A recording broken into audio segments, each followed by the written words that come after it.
Hi friends, welcome back to my YouTube channel. അപ്പോൾ ഞാൻ കുറേ നാൾക്ക് ശേഷമാണ് ഒരു വീഡിയോ ചെയ്യുന്നത്. അപ്പം എൻ്റെ ആദ്യത്തെ വ്ളോഗാണ്.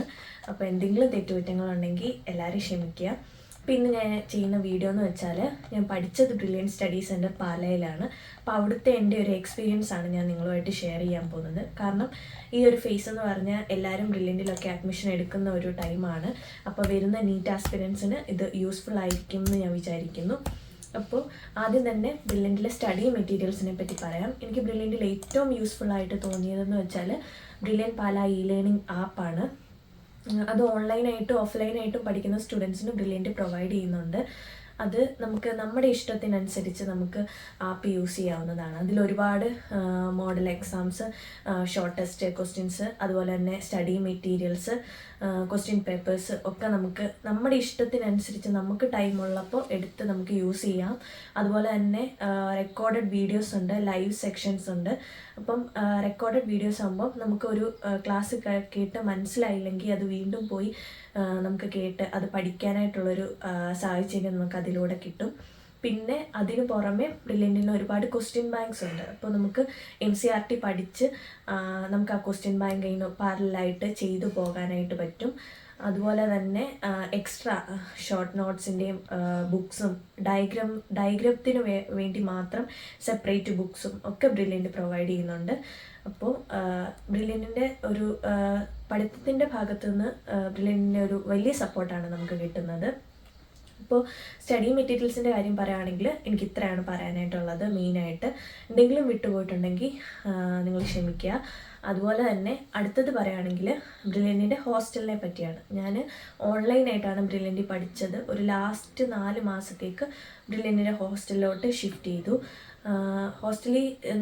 ഹോസ്റ്റലിൽ നിന്നാണെങ്കിലും ഓൺലൈൻ സ്റ്റുഡൻസിന് ബ്രില്യൻറ്റിൻ്റെ ലൈബ്രറി യൂസ് ചെയ്യാനായിട്ടുള്ള ഒരു ഫെസിലിറ്റി ഉണ്ട്.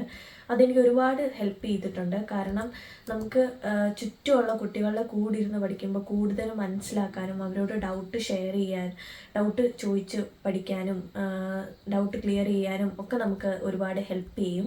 അതുപോലെ തന്നെ ബ്രില്യൻറ്റിൻ്റെ ലൈബ്രറി ക്യാമ്പസിൻ്റെ 2nd ഫ്ലോറിലാണ്. അപ്പോൾ നമുക്ക് താഴെ ഫാക്കൽറ്റീസ് ഉണ്ട്. അപ്പോൾ അവരോട് പോയി ഡൗട്ട് ചോദിച്ച് വന്ന് പഠിക്കാനും അല്ലെങ്കിൽ ഫ്രണ്ട്സായിട്ട് ഡിസ്കസ് ചെയ്യാനായിട്ടും ഒക്കെ പറ്റും. അത് ഓൺലൈൻ സ്റ്റുഡൻസിനും ഓഫ്ലൈൻ സ്റ്റുഡൻസിനും നമുക്ക് ലൈബ്രറി ഫെസിലിറ്റി യൂസ് ചെയ്യാം. അതുപോലെ തന്നെ ബ്രില്യൻറ്റിൻ്റെ ഹോസ്റ്റലിലെ ഒരു എക്സ്പീരിയൻസ് പറയുകയാണെങ്കിൽ വാർഡൻസിനെ പറ്റിയാണ് പറയേണ്ടത്. എൻ്റെ ഒരു പേഴ്സണലായിട്ടൊരു ഒപ്പീനിയൻ വെച്ച് വാർഡൻസിൻ്റെ ഭാഗത്ത് നിന്ന് എനിക്ക് അത്ര കെയർ കിട്ടിയിട്ടില്ല എന്ന് എനിക്ക് ഫീൽ ചെയ്തിട്ടുണ്ട് പേഴ്സണലി. കാരണം നമ്മൾ എൻട്രൻസിൻ്റെ ഒരു ഫേസ് എന്ന് പറഞ്ഞാൽ ഒരുപാട് അപ്പ് ആൻഡ് ഡൗൺസിൽ കൂടെ നമ്മൾ പോകുന്ന ഒരു സിറ്റുവേഷനാണ്. അപ്പോൾ ആ ഒരു ചില സമയങ്ങളിൽ കുറച്ചും കൂടി അവരുടെ കെയർ കിട്ടിയിരുന്നെങ്കിൽ നന്നായിരുന്നു എന്ന് എനിക്ക് തോന്നിയിട്ടുണ്ട്. പക്ഷേ നമുക്ക് ഓരോ ക്ലാസ്സിനും വേണ്ടിയിട്ട് നമുക്ക് ക്ലാസ് ടീച്ചേഴ്സ് ഉണ്ട്. എൻ്റെ ക്ലാസ് ടീച്ചർ എന്ന് പറഞ്ഞാൽ ദേവി മിസ്സായിരുന്നു. മിസ്സ് ഒരുപാട് എന്നെ ഹെൽപ്പ് ചെയ്തിട്ടുണ്ട്. പല സിറ്റുവേഷനിലും നമ്മൾ ഡൗൺ ആയി പോകുമ്പോൾ അല്ലെങ്കിൽ മാർക്ക് താഴ്ന്നു പോകുമ്പോൾ ഒക്കെ നമ്മളെ വിളിച്ച് മോട്ടിവേറ്റ് ചെയ്യും, നമ്മുടെ കാര്യങ്ങൾ ചോദിക്കും, നമുക്ക് വീണ്ടും എങ്ങനെ ഇമ്പ്രൂവ് ചെയ്യാമെന്നുള്ള മെത്തേഡ്സ് പറഞ്ഞു തരും. അപ്പം അങ്ങനെയൊക്കെ ഒരുപാട് ഹെൽപ്പ് ചെയ്തിട്ടുണ്ട് മാം. പിന്നെ പറയുകയാണെങ്കിൽ ബ്രില്യൻറ്റിൻ്റെ ഏറ്റവും വലിയൊരു പ്രത്യേകതയാണ് ഡയറക്ടേഴ്സ്.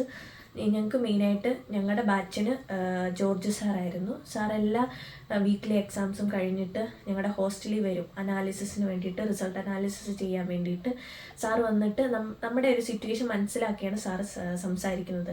ടോപ്പേഴ്സിനെ മാത്രം ഫോക്കസ് ചെയ്യാതെ എല്ലാ ടൈപ്പായിട്ടുള്ള സ്റ്റുഡൻസിനെയും, ആവറേജ് സ്റ്റുഡൻസിനെയൊക്കെ അവർക്ക് എങ്ങനെ ഇമ്പ്രൂവ് ചെയ്ത് വരാനായിട്ട് പറ്റും എന്ന് സാർ നമുക്ക് പറഞ്ഞു തരും. അതുപോലെ തന്നെ നമ്മുടെ ഒരു മെൻ്റൽ സ്റ്റേറ്റ് എങ്ങനെ ഇമ്പ്രൂവ് ചെയ്തെടുക്കാം, എങ്ങനെയാണ് നമ്മളെപ്പോഴും മോട്ടിവേറ്റഡ് ആയിട്ട് ഇരിക്കാൻ പറ്റുന്നതെന്നൊക്കെ സാർ പറഞ്ഞ് മനസ്സിലാക്കി തരും.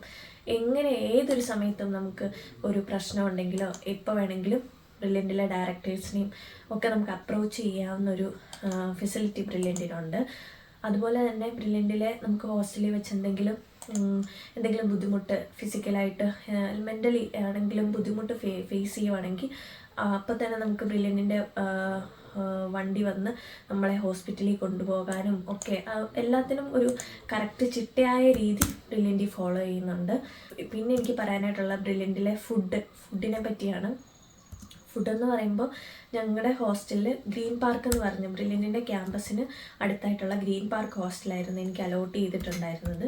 അവിടെ എന്ന് പറഞ്ഞാൽ അവിടെ ഒരു ചേട്ടനുണ്ട്, തങ്കച്ചൻ ചേട്ടൻ ഫുഡ് വെച്ച് കൊണ്ടുവരികയാണ്. അപ്പോൾ ബ്രില്യൻറ്റ് ഫുഡെന്ന് പറഞ്ഞാൽ നമ്മൾ വീട്ടിലുണ്ടാക്കുന്ന കാര്യങ്ങളൊക്കെ തന്നെ ഉള്ള നമ്മുടെ ഇഷ്ടത്തിനനുസരിച്ച് കഴിക്കാൻ പറ്റുന്ന ഹോംലി ഫുഡാണ്. അപ്പോൾ ഫുഡിൻ്റെ കാര്യത്തിലൊന്നും ഒരു പ്രശ്നം എനിക്ക് ഫീൽ ചെയ്തിട്ടില്ല. അപ്പോൾ ബ്രില്യൻറ്റിലെ എൻ്റെ ഒരു എക്സ്പീരിയൻസ് എന്ന് പറഞ്ഞാൽ ഇനി ഒരുപാട് പറയാനാണെങ്കിൽ ഒരുപാട് കാര്യങ്ങളുണ്ട്. വളരെ ഷോർട്ടാക്കി ചുരുക്കി പറഞ്ഞൊരു വീഡിയോ ആണിത്. വരുന്ന വീഡിയോസിൽ അപ്പോൾ എൻ്റെ എൻട്രൻസിൻ്റെ ഒരു ഫേസും എല്ലാം ഞാൻ നിങ്ങളുമായിട്ട് ഷെയർ ചെയ്യുന്നതായിരിക്കും. പുതിയ കാര്യങ്ങൾ അതിൽ അപ്ഡേറ്റ് ചെയ്യുന്നതായിരിക്കും. അപ്പോൾ എല്ലാവരും വീഡിയോസ് വാച്ച് ചെയ്യുക, ലൈക്ക് ചെയ്യുക, ഷെയർ ചെയ്യുക, സബ്സ്ക്രൈബ്.